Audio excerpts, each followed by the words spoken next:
Hey everybody, John Henning here with the Franchise Radio Show. I'm John, Hey, I'm Jeff. and we're going to talk today about the FDD. Yes, we're going to be talking about a couple of different items in the franchise disclosure document, and Jeff and I are going to go through that information today. So let's get right into it without any further ado. One of the things I wanted to make sure we chatted about today, Jeff, was specifically about the item 19 because it's one of those things in the FDD that's like almost this arbitrary scenario, but every potential franchise buyer thinks it's like one of the most important pieces. Yeah, something that people focus on a lot is item 19 because of it can be a window into the profitability of the units and what they might get to. But I think in a lot of cases, people don't realize that that is a slice of information that the franchisor put together. That's the best they can possibly present. It needs to be true and accurate information, but it's the best case scenario or the best slice of information that they can offer that they're going to put in, because that's who's writing the document. So Yeah, right. It's like the fox in the hen house sometimes. But you yeah. got though the thing is with the item 19, as long as it's truthful, right, and can be proven, then they're allowed to utilize it that way. And I want to start with like put it into perspective for our listeners. Only about 30% of all franchisors, about 5,000 franchisors out there today in existence, and only about 30% of them actually have an item 19 because a lot of folks think that they're required to provide it and they're not. So if they provide it, it must be true. Yeah. But the if part is the key. They're not required to provide it. It's only about 30%. So don't be surprised, folks, if you're reading through an FDD, a franchise disclosure document, that the item 19 might be a one-liner that says no financial performance information is provided. That is not that unusual. Yeah, that's a typical scenario, and it is, if they do publish an item 19, it's useful information. You just have to kind of know where it's coming from and look at it through the right lens to use that in your decisions. Well, that's it's interesting that you say that because I've seen so many different franchise disclosure documents and read through their item 19s, and I've seen everything from where there was a small segment of stores, it was like only 10 stores out of 100. I've seen it where franchisor will publish all of the information about every franchisee and collect the actual information from the franchisees and then utilize that into a table format with derivation tables, and they'll flood you with kindness type scenarios. So I've seen both extremes of a very small subsegment to a ton of information. And FDDs, specifically the item 19, is what I refer to as baseball math information. Do you know what I mean by that? Yeah, no, go into it a little bit, because I don't think everybody's a baseball mathematician. And I'm not a baseball guy. It's just one of those things. Everybody's heard this when I explain it. So you'll hear these stats in baseball where they say the bottom of the third inning, left-handed pitcher with a right-handed batter with two runners on in New York against the Dodgers, someone hit a home run, and that's like newsworthy conversation. My point is, you can, as a franchisor, you can take the data and you can carve out, you referred to it, that slice of information that is truthful but presents a completely different story versus what you might look at if you had all of the info. My point is, when you're looking through the item 19, the financial performance information, make sure you understand what information they used to arrive at the calculations. I think that that speaks to a larger point too about the franchise disclosure document and kind of how we get to the point of, the FTC puts regulations in place that got us to the FDD, the franchise disclosure document, and everybody looks at it and thinks that, well, they don't look that deep, but they think, well, this is what's supposed to be listed, this is what's required to be listed, this is what's going to be in the document, but there's not a lot of detailed guidance that says you're going to give the information in this particular way. You have to give true and accurate information. You have to give the different sections that are laid out, the 23 sections or so that are in the FTC guidelines. But you can choose how you want to present the information in the item 19 or not to, but there's nothing that says it has to be a particular table or it has to, include this or a certain percentage of franchisees, or there's nothing that actually structures that, that says this is the way it's going to be for most of the items in the FDD.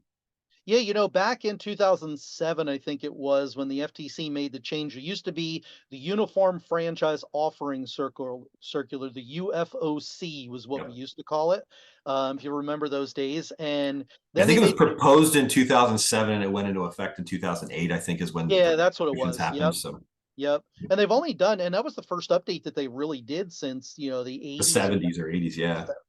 It had been out for a long time. So today's FDD is more specific than the old UFOC, but you're right. It doesn't get, it tells us what size font we have to put things in, what pages we need to leave blank.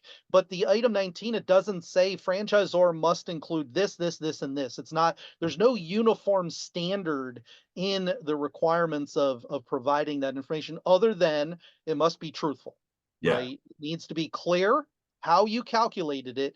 So as you're reading through the item 19, make sure you understand how it was calculated. And I am a huge proponent of the FDD. I think it's a Yeah. great tool for both parties, the franchisor and the franchisee. It clearly defines relationships and who does what and who's required to do this, and because it includes the agreement.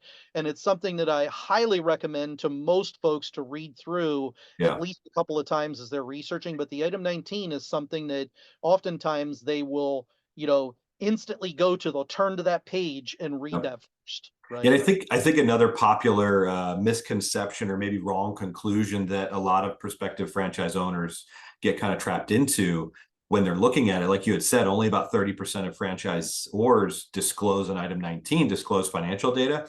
Mhm. Just because there's not an item 19 doesn't mean that it's not a good opportunity. It doesn't mean that it's not profitable. It just means that they chose not to disclose that item for whatever reason. Yep. So if you say, because I've had people say, oh, I only want to look at franchises that have an item 19 so I can see what the numbers are going to be. And that's you're missing, 70% of the options out there if you're limiting yourself to just look at the ones that disclose it. And just because they disclose it doesn't mean it's the most useful information. So you really have to do your due diligence and look at the verification on different franchisees to see what is the right opportunity for you. And that's a good point you bring up too, that if someone only looks at franchisors that have it, they're missing out on that Yeah. 70%. And there's many reasons why a franchisor wouldn't do an item 19. Yeah. For example, one might be they have very complicated financials. Their Yeah. franchisors are not accountants, right? Yeah. If you have 900 franchise locations and you have to provide truthful information, you cannot take a guess at what the average revenues are. You have to collect the data Mhm. against your set that you're choosing, your slice of information, and be able to collect that information from those franchisees. And the reality is, franchisees are busy running their busy business. They're not just Yeah. waiting for FDD renewal every March or April, right? Yeah, and depending on the model too, and what franchise we're looking at, what business, how that looks in different states, different regions, different times Mhm. of year can vary wildly. So when you're trying to take whatever slice you're trying to take to put into an item 19, it can get really complicated.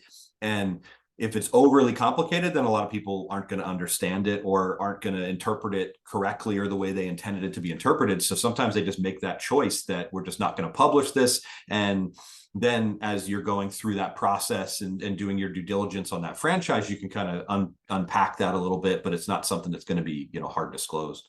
Well, let me ask you this question then. Let's say I'm looking at one of those 70% of franchisors that don't, for whatever reason, have an item 19. If I'm a potential franchise buyer, what's my best source for that information then? So I think looking at the overall financials of the franchisor and where their revenue sources are, particularly what they have coming in with royalties and what their actual business looks like, can give you some window into the individual franchisees. Because if the franchisor is doing well and making good revenue from, say, royalties, then assuming the royalty structure makes sense to you, then you can kind of extrapolate that out to say, well, if the franchisees are making money and the franchisor is making money, then there's valid Yeah. financials there. You also have to kind of explore that when you're doing validation, when you're doing due diligence with individual franchisees. And it's really important to take kind of a wide swipe of who you're talking to when you're doing that validation, because you don't want to talk to the top third. You don't want to talk to the bottom third. You want to talk a vertical slice through the middle, so you can kind of look at people in markets similar to yours and markets not similar to yours, at different stages of growth, to kind of get that whole picture. And that's going to vary a little bit depending on what the model is too, because different franchises are going to validate differently depending on what your market and your situation looks like. I couldn't agree more, and I think that validation, let's actually chat about that for a minute here, because the process of validation, because it literally matches up with the item 19. If Yep. there, even if there is a financial performance representation in the FDD, you should still do validation with Yeah, existing. 100%. Yeah, Right? 100%. So, what I've always told folks, you want to generally talk to typically three different types of franchise owners. So, franchise owner number one is, I'll ask the franchisor, "Hey, give me a couple of loaded guns, right? Point me in the direction of a couple of your top folks.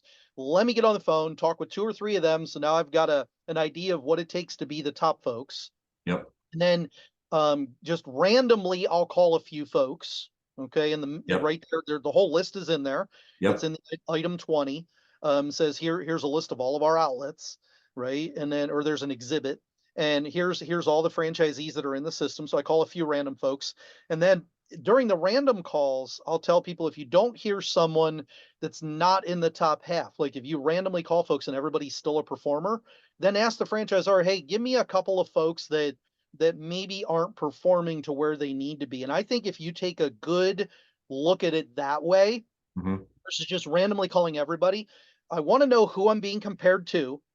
I Yep. want to be able to do my own due diligence, knowing that the franchisor is going to give me a couple of loaded ones, right? Okay, Yep. so I'll do some of those random ones. Then, if I don't find, not everything is rainbows and skittles, right? So I Yep. know there's going to be a few folks that aren't performing well. But if by chance, randomly, I don't find a few of those, I'll ask the franchisor and say, "Hey, give me a few folks that I should call to give me a reference point of what I should not be doing."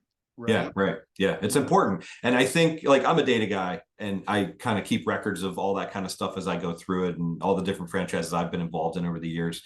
I think that those are also really good resources to keep through your whole journey, because talking to those different people, and you'll probably luck into some that are newer in the franchise, people that are 6 months, a year, 2 years in, that maybe are on a similar trajectory to where you're going to be if you move forward with that franchise.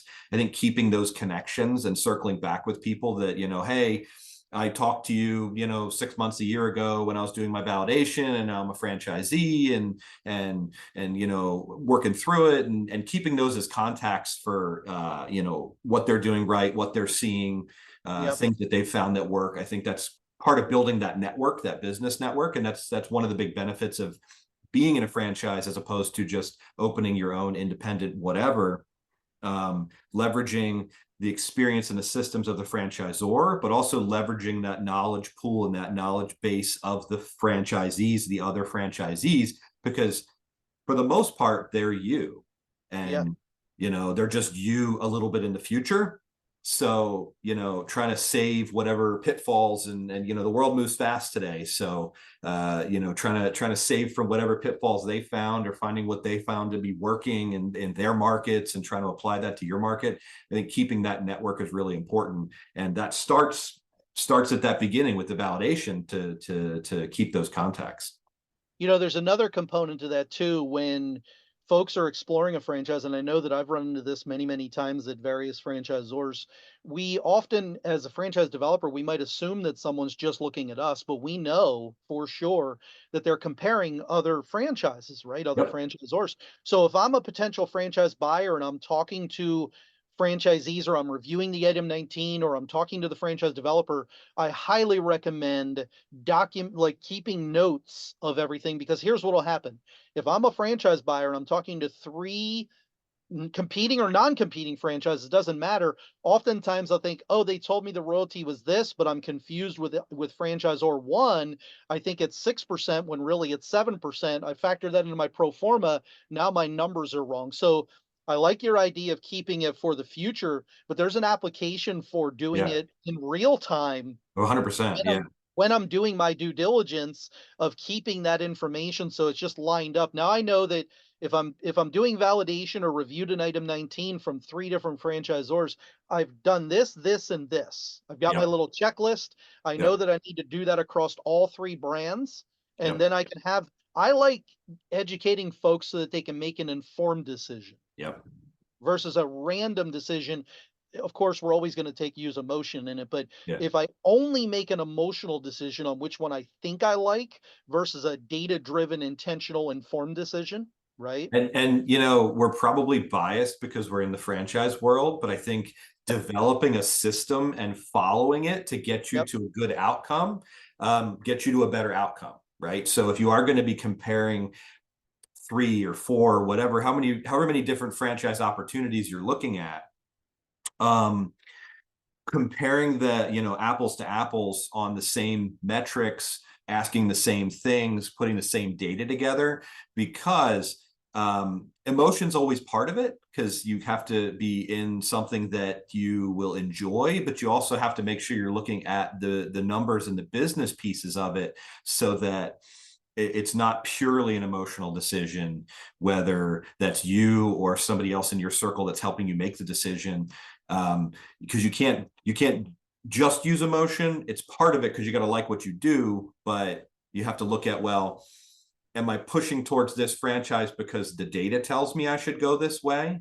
And this is the direction I should go, or multi-unit, or whatever it is, or is it just because I have a better feeling, or Right. like that space better, or I'm more familiar with it? Sometimes that's what it is. People are just more familiar with a particular thing, so they tend towards that direction. And that's not always bad. You just have to know that that's what's pushing you in that direction, and identify that, and decide, is that the thing that should push me that way?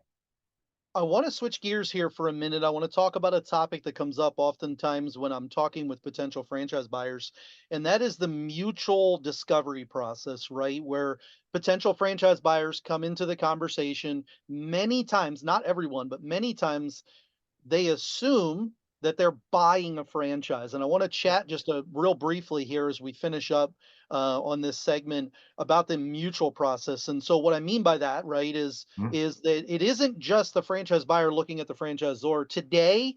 In Yeah. today's fast-moving world with technology and Yeah. everything happening out there at the speed of light, it seems like sometimes in advancements, is the franchisors are now looking much more closely at potential franchise buyers too. Would you agree? Oh, 100%. Because an unsuccessful franchisee is bad for them too, right? They want their franchisees to be successful because that's how they're successful. So at the same time that a potential franchise buyer is looking at which concept they want to go with, which company they want to go in with, um, the franchisors are also looking at you and how you approach things, and beyond just looking at the numbers, beyond just looking at the financials, like how are you as a business owner and a manager and a communicator, because they're going to need to deal with you for the next 5, 10, 15, 25 years, conceivably. So they want somebody who's going to work well with their culture and their system as well. So there is that mutual interview process or discovery process there, where they're finding out about you at the same time as you're finding out about them. And only when it's the right fit for both sides does it make sense that you move forward into that franchise. It's funny you say that because I often mention like key phrases like owning a franchise is like marriage without love, right? Or just because you have the money to buy the plane ticket doesn't mean you should be flying the plane, right? Yeah, Like for there's sure, for there's sure. certain things that when I'm talking to folks, I always walk the folks that I'm working with right from the very first conversation. So those of you that are thinking about buying a franchise, listening to this episode, just understand that the franchisor, regardless of brand, at some point is probably looking at you just as much as you're looking at them. So there's a couple of tips I want to give to our listeners. Number one, if you make an appointment, either keep the appointment or communicate that you can't make the appointment, right? That's an easy one. Everybody can do that with texting. I know that I text with all of my franchise buyers. I'm sure you do as well. Yeah, for So sure. you can email is fine, texting is better. If you make an appointment, make sure you stick to that appointment or you communicate it. Number two, if you say you're going to do something, I'm going to fill out, if I'm a buyer, I'm going to fill out the application, then and you've agreed to do it, today's Monday, I'm going to get it done by Friday, then try and stick to that commitment. And if you can't, for whatever reason, you get 2 feet of snow, broke my toe, whatever it is, Yep. just communicate with the franchisor. So you can see the word that I'm using consistently here is communicate. Yeah, for sure. 100%. I have to keep communication open, and keep that going. Same thing you would do with an employee, a manager. If you're looking for a job, if you're working with your doctor's office, like anybody you're dealing with in a professional sense, you would still want to, still have that professional relationship, and that's really how you have to look at it as you're going through the process with the people you're dealing with, as you go forward. Yeah. No, it's a really good point that you brought up there too, because it's easy to say the franchisor is looking at you, but that's exactly the point right there. Is that if I'm a franchise developer and I have 10 different equally financially qualified candidates, who am I going to get approved for a franchise? Right? It's going to be the 5 or 6 folks that communicated well, presented well, had some business experience. They qualify financially, or we wouldn't have gotten this far in the process, right? So we know that they have the right financials. So if you're thinking about buying a franchise and you're listening into this episode, and you've made it this far, we really truly appreciate you listening in. My name's John, And I'm Jeff. and we are the hosts of the Franchise Radio Show. So, folks, thank you so much. Make sure if you do talk with either of us that you let us know that you heard this episode. If there's a particular topic you'd love to hear us talk about in franchising, we live and breathe franchise. So, let us know if there's anything that you do want to hear about in the future. And we thank you for your time. Yeah. Thanks, everybody.